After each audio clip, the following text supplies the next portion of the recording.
What if I told you that for centuries, doctors were literally killing their patients with their bare hands? And when one man discovered the solution, the medical establishment destroyed him for it. This is the story of Ignaz Semmelweis, the doctor who died because he dared to suggest that doctors should wash their hands. It's Vienna, 1847. There's a hospital with 2 maternity wards. In Ward 1, doctors and medical students deliver babies. In Ward 2, midwives deliver babies. Here's the scary part. In Ward 1, about 10 women out of every 100 die after giving birth.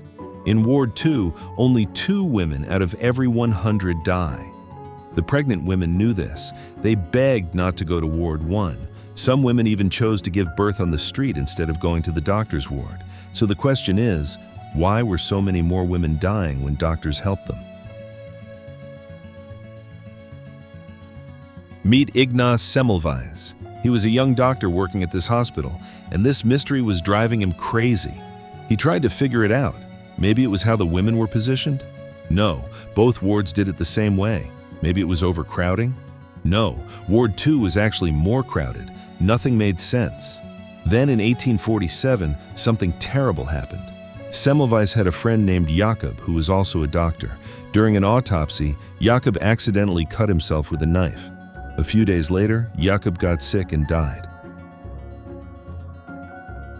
When Semmelweis looked at Jakob's body, he noticed something shocking. Jakob had died with the exact same symptoms as the women in Ward 1. This gave Semmelweis an idea, a horrible idea. The medical students in Ward 1 spent their mornings cutting up dead bodies in the autopsy room. Then they went straight to Ward 2 to deliver babies, and they never washed their hands. The midwives in Ward 2 didn't do autopsies. They only delivered babies. Semmelweis realized the medical students were carrying something deadly from the dead bodies to the living mothers. He didn't know what it was. Germs hadn't been discovered yet, but he knew something was being transferred on their hands. So he made a rule. Everyone in Ward 1 had to wash their hands with a special cleaning solution before touching any patient. The result? Almost immediately, the death rate dropped from 10% to 2%. Some months, 0 women died. Semmelweis had solved the mystery. He was saving lives with soap and water. You'd think other doctors would be excited, right?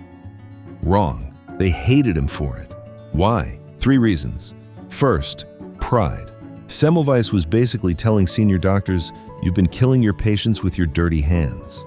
These doctors saw themselves as gentlemen, and gentlemen, they believed, had clean hands by definition. Second, it didn't make sense to them. How could invisible stuff on your hands kill people? It sounded ridiculous. Third, accepting Semmelweis meant admitting they had killed thousands of women by accident. That was too painful to accept. So instead of looking at his evidence, they attacked him personally. One famous doctor said, "Doctors are gentlemen, and gentlemen's hands are clean." Another said the difference in death rates must be caused by something else, anything except dirty hands. They had the proof right in front of them, but they refused to believe it.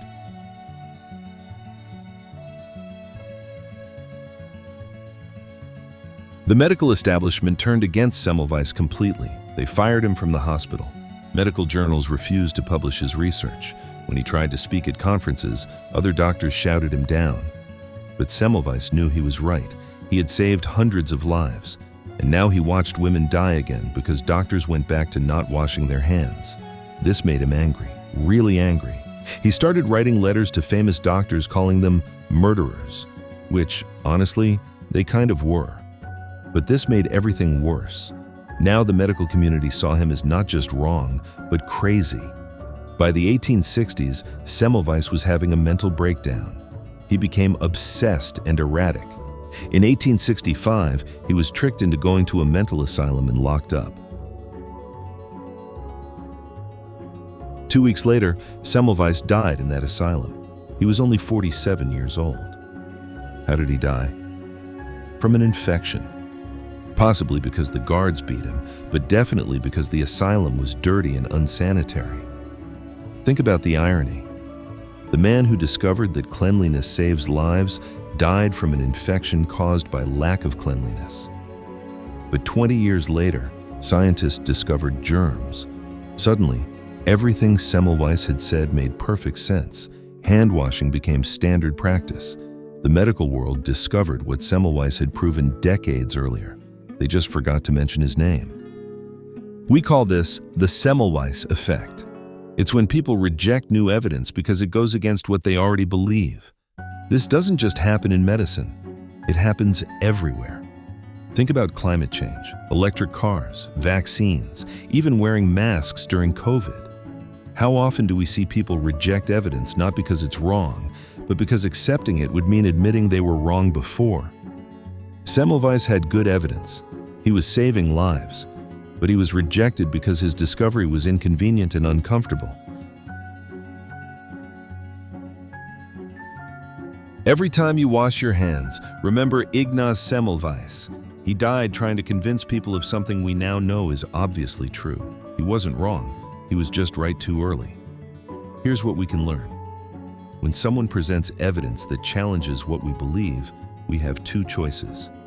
We can attack the person, or we can look at the evidence. The medical establishment chose to attack, and people died because of it. So next time you hear a new idea that makes you uncomfortable, ask yourself, am I rejecting this because the evidence is weak, or am I rejecting it because I don't want it to be true? Semmelweis never got to see himself proven right. He died thinking he was a failure. But today, hand washing is so basic that we teach it to children. Doctors wash their hands dozens of times a day. Hospitals have hand sanitizer everywhere, all because one doctor in Vienna figured out that clean hands save lives and was destroyed for it. The next time you wash your hands, think about him, and remember, sometimes the most important truths are the hardest to accept.